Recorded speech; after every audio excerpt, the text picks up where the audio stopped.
Las declaraciones del alcalde de Lima, Jorge Muñoz, y mientras que revisamos lo que pasa en diferentes puntos de nuestro país, estamos aquí en vivo con Iván García, periodista, analista político también, y con Alexandra Ames, politóloga vía Zoom. Muchas gracias a los dos, gracias por acompañarnos esta mañana aquí en Voto Responsable 2021. Iván, revisábamos aquí contigo las imágenes de todos estos problemas que hay para abrir, incluso a esta hora, algunas mesas. ¿Consideras, como lo ha dicho el alcalde de Lima, que fue un error citar a los adultos mayores a primera hora de la mañana?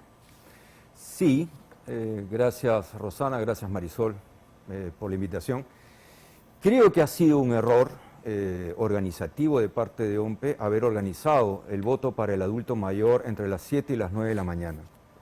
Creo que había que calcular que en el contexto de pandemia en el que estamos, evidentemente se iban a dar muchos casos de miembros de mesas que no iban a presentarse, y eso evidentemente debía generar la solución que siempre se ha tenido en estos procesos electorales, que es convocar a los que estaban en los primeros lugares de las filas o de las colas de votación.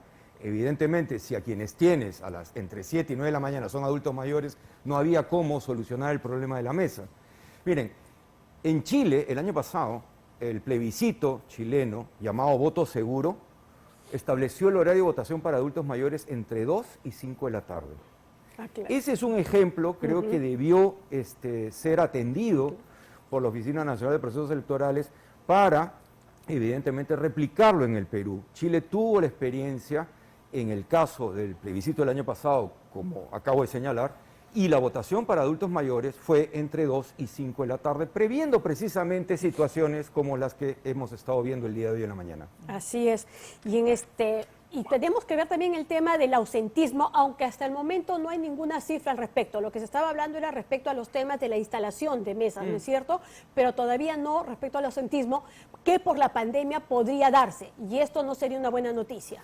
Sí, ese es un balance para el cual vamos a tener que esperar todavía.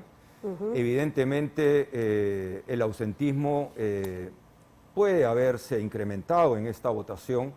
No quiero arriesgar ninguna cifra, ningún porcentaje. Eso lo vamos a saber seguramente dentro de algunos días, cuando se terminen de consolidar y compilar los datos de la votación a nivel nacional. Pero evidentemente va a ser un indicador importante sobre el grado de participación versus no participación en este proceso electoral. Y el otro indicador que creo que también habrá que ver en un reporte de balance final de este proceso electoral es el que tiene que ver con, evidentemente, instalación de mesas, ¿no? Versus aquellas que no pudieron instalarse, y eso cuánto representa con relación a quienes no pudieron ejercer su derecho de votar por estos impases que hemos visto el día de hoy. Ojalá sea un número muy menor, muy reducido. Ahora, creo que también hay un tercer indicador que vamos a tener que esperar, y ojalá sea un indicador leve, y es si esta elección va a generar o no va a generar un incremento de los casos, ¿no es cierto?, de contagios con relación a COVID-19 en el país. Bueno, por eso se ha priorizado que en muchos casos se den en espacios abiertos, ¿no? Y que si en todo caso eran aulas que entraran muy poquísimas personas. Y se ha duplicado además el número también de lugares de votación. Pero hemos visto también muchas colas. Sí, claro. Sí, pero digamos, al aire libre es un poco como las manifestaciones. Dios quiera que no, por eso que en digo, este caso esté de nuestro lado. Creo que ese es un indicador que también habrá que ver de aquí a 2 o 3 semanas, ¿no? Confío en que será, evidentemente, un impacto muy menor, ojalá así sea, pero ese balance sobre participación, ausentismo, mesas instaladas, lo tendremos evidentemente en un reporte final. Habrá que escuchar a la misión de observadores también. Vamos a escuchar también a Alexandra Ames, que la tenemos vía Zoom, para conocer también sus primeras impresiones y también tu balance, Alexandra, sobre estas primeras horas del proceso electoral el día de hoy. Bueno, en primer lugar era demasiado previsible que hayan demoras para instalar las mesas. El titular de todos los noticieros en la mañana, en cada proceso electoral, es que aún hay mesas sin abrir. Entonces, esto es algo que se debió prever, porque esto es algo que ya se sabe, y tomando en cuenta, además, de que estamos en un contexto de pandemia. Lamentablemente, seguimos batiendo récords de fallecidos. Ayer hemos batido un nuevo récord. Entonces las condiciones quizás no son muy alentadoras para aquellas personas que quieran ir a votar o que son miembros de mesa. Y el otro factor es que justamente producto de la pandemia, algunas personas que viven en Lima y que votan en regiones, ya sea por costumbre o porque quieren permanecer con este lazo de decisión con su región, no han viajado tampoco, son muy pocas las personas que han viajado a votar. Entonces el ausentismo evidentemente se va a incrementar. Normalmente en los últimos procesos electorales ha ido creciendo el nivel de ausentismo. El año pasado, cuando tuvimos el proceso electoral complementario para el Congreso, el ausentismo fue inclusive mayor que el proceso electoral anterior, y mi pronóstico es que evidentemente ahora vamos a crecer también en niveles de ausentismo, ¿no? Entonces, eso va a hacer que menos personas puedan decidir finalmente por este proceso electoral que estamos viviendo ahora.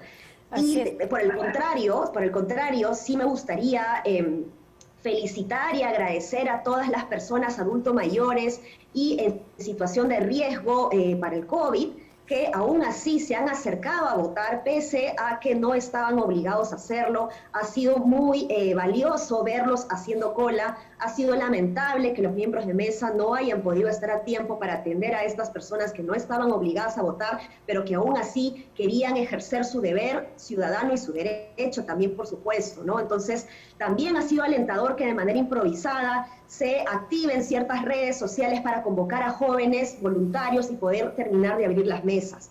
Creo que dentro de todo podemos también resaltar estas pequeñas buenas noticias. Así es, efectivamente, hemos estado viendo muchas fotos en Twitter de llegué a la cola, no había nadie y asumí, y mandan sus fotos y sus bracitos ahí levantados de aquí comprometido.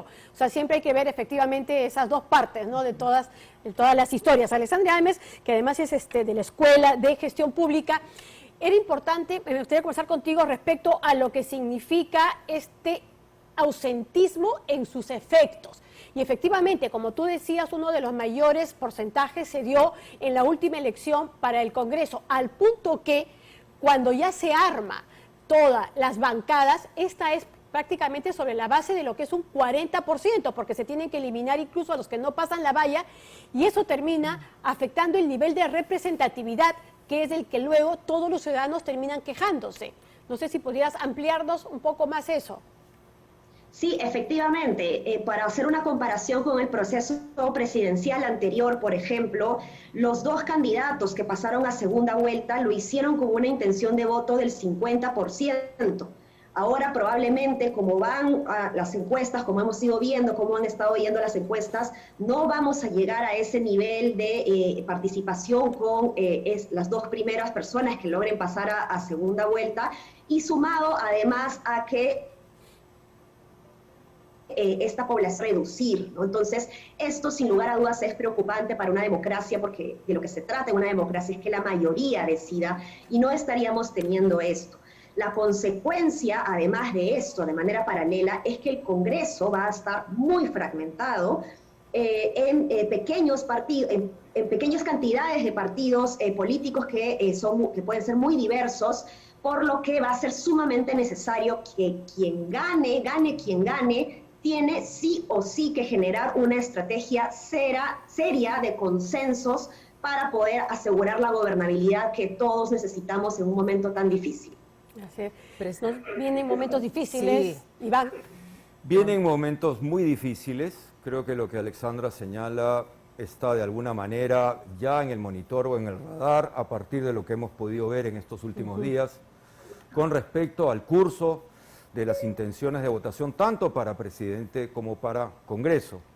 Evidentemente la fragmentación, la dispersión van a ser claros protagonistas de los resultados que tengamos esta noche. Y evidentemente lo que se va avisorando es que vamos a tener muchas minorías, tanto a nivel parlamentario como también a nivel presidencial. Todo eso pone ciertamente en cuesta arriba la gobernabilidad para los próximos 5 años y va a demandar un doble o triple esfuerzo construir espacios para el equilibrio, para el diálogo y para los consensos de cara a todos esos asuntos prioritarios, urgentes, imprescindibles que están hoy por hoy en la agenda pública y que son bastante obvios, ¿no? Alexandra, quería conversar contigo acerca de lo que va a ocurrir tras estas elecciones con respecto a la valla electoral, porque habrá varios partidos que se quedarán en el camino el día de hoy y eso ayudará también a que en las próximas elecciones tengamos una reducción de partidos políticos y que el voto no esté también tan atomizado. Sí, efectivamente. El día de hoy están participando 18 partidos políticos para la presidencial y 2 más para el Congreso. Mi pronóstico es que el 30% no va a pasar la valla, por lo tanto el número de partidos políticos se va a achicar. Sin embargo, recordemos que aún así hay movimientos ya formados que no están inscritos aún y que probablemente empiecen a generar un proceso de formalización e inscripción en los próximos años. En tanto, creo que de alguna manera vamos a seguir de alguna manera con bastantes partidos políticos en las próximas elecciones. Creo que si algo de elecciones nos puede dejar estos últimos 5 años de gobierno es de la necesidad de trabajar de manera conjunta. Los peruanos nos hemos visto perjudicados por cómo los intereses de los propios partidos políticos no han sabido ponerse de acuerdo. Creo que es sumamente necesario, yo insistiría en eso, en apuntar a un gobierno de consensos. El próximo presidente de la República tiene que convocar definitivamente a una estrategia de consensos en donde los partidos políticos puedan trabajar de manera conjunta, ¿no? Así es. Ahora, Iván, ya para cerrar el tema de los partidos políticos, ¿no es cierto? El que se tenga que trabajar, el tema de la reforma política sí va a ser un tema urgente para el próximo Congreso, a pesar de que sabemos de la fragmentación y de la poca posibilidad que podría haber de los consensos. Ojalá nos equivoquemos. Hay que retomar el proceso de reforma política. No olvidemos que lo que se terminó tratando de sacar adelante a partir de las propuestas de la Comisión Tuesta se quedó en buena o en gran medida trunco. Eso precisamente por las colisiones que hubo entre Ejecutivo y Legislativo hasta el 2019 y luego por las características del Congreso Extraordinario que elegimos en enero del año pasado, no pudo avanzar más. Y en opinión de quienes han estado muy cerca del proceso de reforma política, incluso como los autores de las propuestas, en realidad tenemos apenas un tercio, quizás un poco más, del paquete total de iniciativas que se necesitaba para una reforma integral. En realidad estamos asistiendo a este proceso electoral con una reforma política inacabada, incompleta, en muchos sentidos también desflecada por obra y gracia de este Congreso, que cambió, modificó, alteró, etc. Es obviamente un deseo, creo que extendido, de que el nuevo Congreso, ¿no?, y el Ejecutivo, a partir del 28 de julio de 2021, es decir, de este año, tenga como un punto prioritario el retomar el proceso de reforma política y darle la prioridad y la urgencia suficiente con los consensos requeridos y mínimos para sacar adelante, ahora sí, de una buena vez por todas, una reforma política que permita una reinstitucionalización del sistema de representación, del sistema de partidos políticos, de normas electorales, etcétera. Hay que ir con la tarea hecha hoy día a las urnas, sobre todo en el tema, no solo el presidente y todos los retos que va a enfrentar, sino en el tema del Congreso de la República. Así es, y bueno, nosotros les agradecemos a Iván García y a Alessandra Ames su participación esta mañana y espero que hayan votado y si no, simplemente a correr y a hacerlo. Muchísimas gracias por habernos acompañado. Gracias, Rosana, gracias Marisol. Iván, gracias, Alexandra. Hacemos una brevísima